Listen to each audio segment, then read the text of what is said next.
అందరికీ నమస్కారం.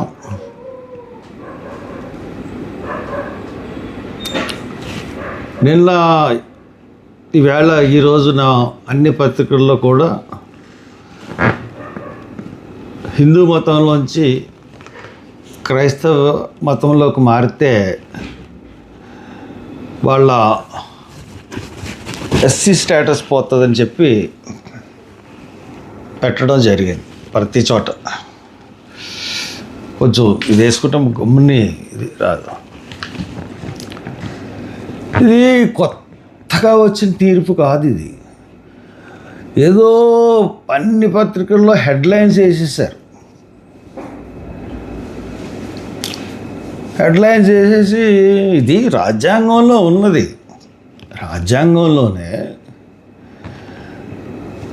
1950 ప్రెసిడెన్షియల్ ఆర్డర్లో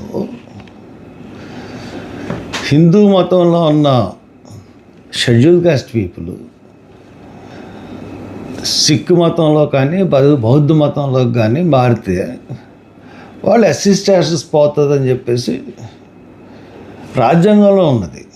ఈవేళ నిన్న సుప్రీంకోర్టు చెప్పింది రాజ్యాంగానికి అనుగుణంగానే ఇవ్వాలి.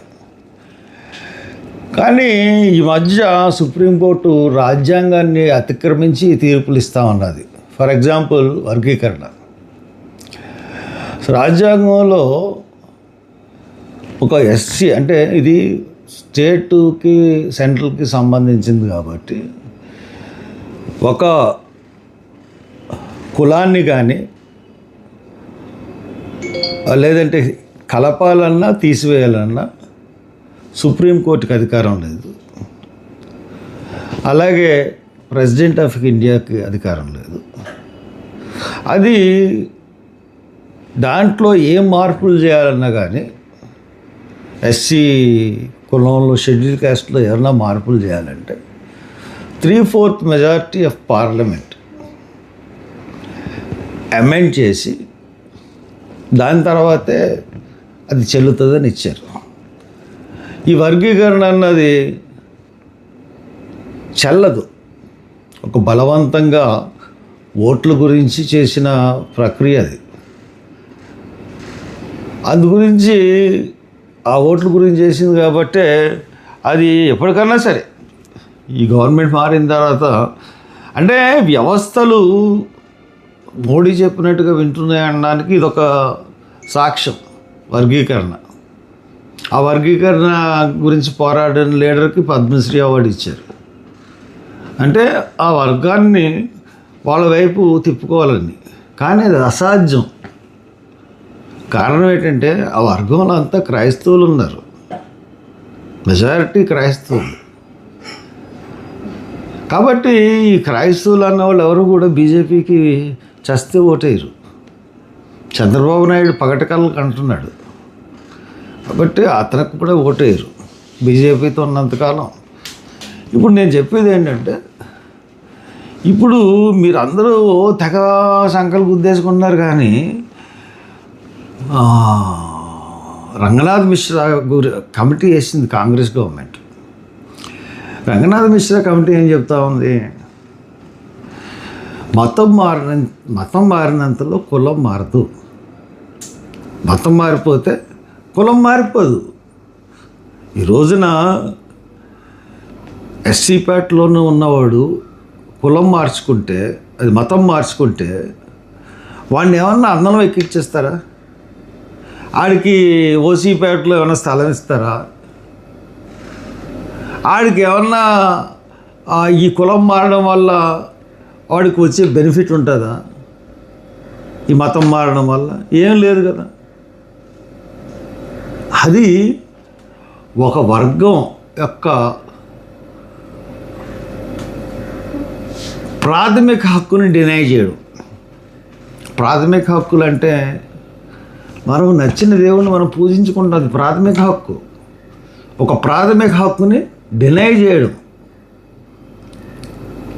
ఈ మతం మార్చుకుంటే కులం పోతుందని చెప్పడం ఒక ప్రాథమిక హక్కుని డినై చేయడం. దీని గురించి పార్లమెంట్లో ఇప్పటి నుంచి కాదు 1960 నుంచి చర్చలు జరుగుతూ ఉంటాయి. కాబట్టి ఆ రాజ్యాంగంలో మార్పు తేడానికి కావలసిన స్ట్రెంగ్త్ వచ్చినప్పుడు డెఫినెట్గా ఇది మారుతుంది. అందుగురించే ఈ బీజేపీ ప్రభుత్వం ఏంటంటే ఒక హిందూ ప్రభుత్వం తర్వాత హిందూ దేశం, మనది సెక్యులర్ దేశం, హిందూ దేశం కాదు మనం. ఇప్పుడు అమెరికా ఉందనుకోండి క్రిస్టియన్ దేశం, రష్యా ఉందంటే క్రిస్టియన్ దేశం, అలాగే ఇంగ్లాండ్ ఉందంటే క్రిస్టియన్ దేశం. అలాగే భారతదేశం క్రిస్టియన్ దేశం కాదు, అలాగే హిందూ దేశం కాదు. మనది లౌకికవాదం, అన్ని మతాలని సమానంగా చూసుకునే పరిస్థితులు భారతదేశంలో ఉన్నాయి. తక్కువగా ఉన్న వాళ్ళని మైనారిటీస్ అంటాం. మైనారిటీ హక్కులు కాపాడడం కూడా ముఖ్యం. ఇప్పుడు ఎస్సీలు కులం మారితే, మతం మారితే వాళ్ళకి ఎస్సీ స్టేటస్ పోతుంది. మరి షెడ్యూల్ తెగలు మతం మారినా కానీ వాళ్ళ స్టేటస్ ఎందుకు పోదు?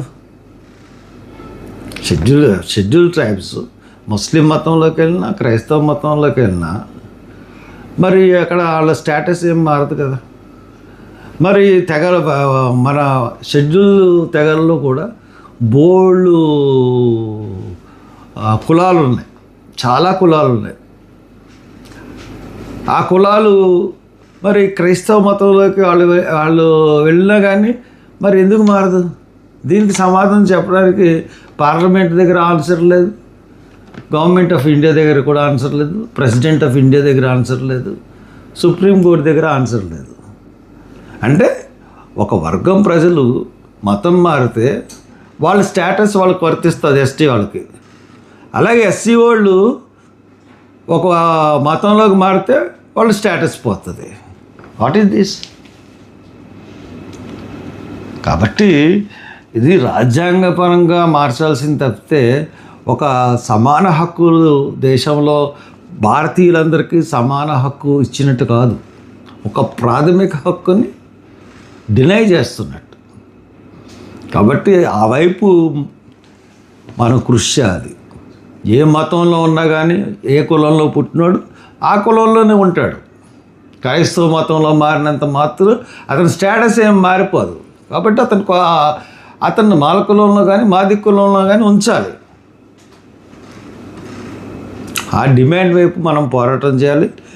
దీనికి నా ఉద్దేశం కాంగ్రెస్ పార్టీ సానుకూలంగానే ఉంటుంది.